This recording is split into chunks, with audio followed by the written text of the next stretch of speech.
The space race. It was a clash of titans disguised as scientific endeavor, ambition cloaked in cold calculations. History tells of an American victory, of boot prints immortalized in lunar soil. Yet, amidst the vastness of space, destiny hangs on a delicate thread. What if a different flag cast its shadow on that desolate world? America, a nation roused from complacency by the audacity of Sputnik, threw its weight behind a dream. But let's not mistake this for a journey born solely of hope.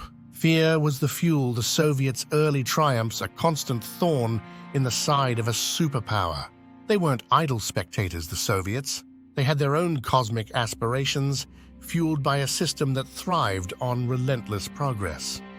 In this race, the lines between competitor and threat dangerously blurred. This image, it defines a generation's view of our place in the cosmos. But imagine it through the visor of a Soviet cosmonaut, the Earth a testament to their nation's power, their ideology reflected in the very heavens above. That little satellite, its signal wasn't just a technological marvel, it was a psychological blow. The world looked up, and it was the Soviet star that twinkled back. Gagarin. A charming face plastered on newspapers, the embodiment of "we did it first." The American response wasn't just scientific, it was visceral, a nation's pride on the line. The drive, the investment, it was a gamble fueled by national ego as much as discovery, that fear of being eclipsed.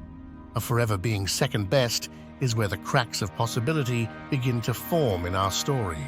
America's ambition took shape on drafting tables, in the sweat of engineers, and the calculations that filled countless blackboards. From the single-man Mercury to the space-dancing Gemini to the mighty Apollo, their determination built step by step, reaching towards the stars.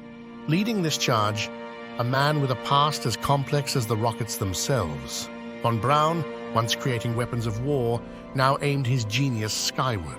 A gamble, a testament to America's thirst for redemption on the cosmic stage. With each triumph, names were seared into the national consciousness. Shepard, the trailblazer, Glenn, who circled the globe, Armstrong, forever bound to lunar dust. Their bravery was America's own, a balm for a wounded ego. Behind the Iron Curtain, progress cloaked in secrecy. Their Vostoks echoed America's first steps, Voskhod missions more spectacle than substance.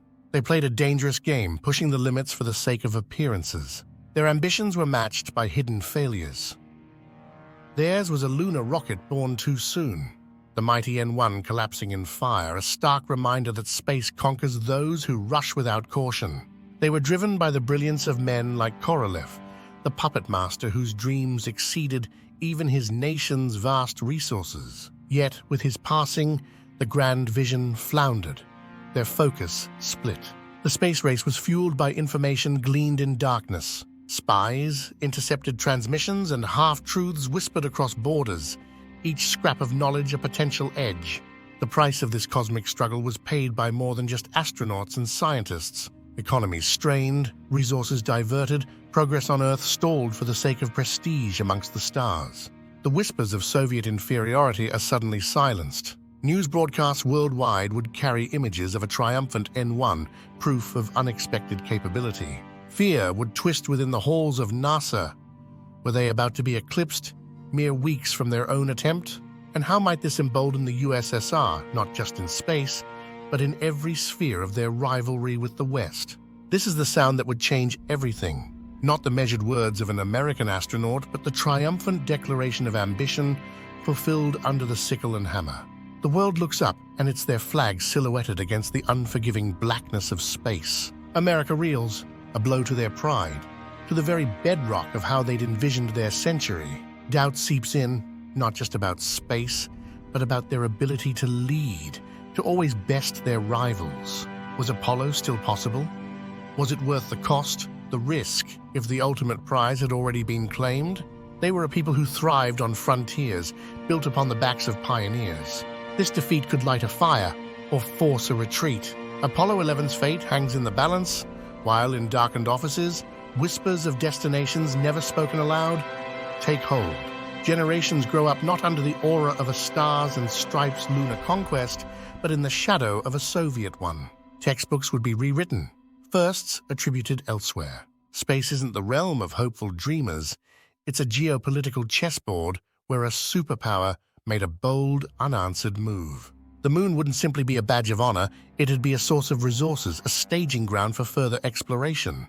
The drive to Mars still thrums, tinged now with desperation rather than pure discovery. Imagine the space race continuing unabated, not fueled by wonder, but by the bitter desire to catch up. Our present, our world, is one where the tension of the Cold War largely bled away. But here, the space race never became a symbol of unity, a shared human achievement. It's the front line of a conflict with no earthly boundaries, one where retreat is not an option. Like, comment, and subscribe if you're hooked on the story, because we haven't even touched on how different the world around you right now might look if history had taken this twist. The focus shifts from the cosmos to our own backyards. Innovation isn't driven purely by consumer needs in this world. Your pocket device is less about entertainment, more about seamless connection to defense networks, emergency broadcasts, and reporting suspicious activity in orbit. The line between civilian and military tech is disturbingly blurred. Space isn't a canvas for the imagination, it's a syllabus to be mastered. Ingenuity isn't about reaching further, it's about defending what you hold and besting your rival. Children learn calculations for intercept trajectories before they do the physics of a perfect baseball pitch. Even our downtime is shaped by the above. The stories we crave reflect the constant hum of tension. Forget heroes planting flags for humanity. Think complex anti-heroes navigating a morally gray struggle for control of the heavens, their every move potentially echoing down to Earth. The world stage is fractured. Geopolitics not about borders on a map, but control lines drawn above them. Economic superpowers emerge not from earthly trade, but who holds rights to lunar helium-3 or a patent on the most efficient launch system. Our global struggles could hinge on orbital stock prices, the fall of a tech giant leading to a shift of military might. Nations become paranoid fortresses, security taking bizarre new forms. It's a world less fearful of terrestrial invasion than something raining down from orbit. Travel, trade, the flow of information, all monitored with a wary eye on space, where the next devastating attack could come faster than any missile. Hope, when it does exist, is fragile. It's less the hopeful dream of peaceful expansion and more of the desperate hope that the tenuous balance holds. The seemingly impossible becomes our reality, with every news bulletin, every textbook, every glance upwards serving as a reminder of a battleground forever above us. Does this world leave you cold?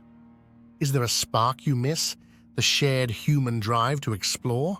Let us know in the comments. Make sure you're subscribed, because next, we'll dive into those small echoes.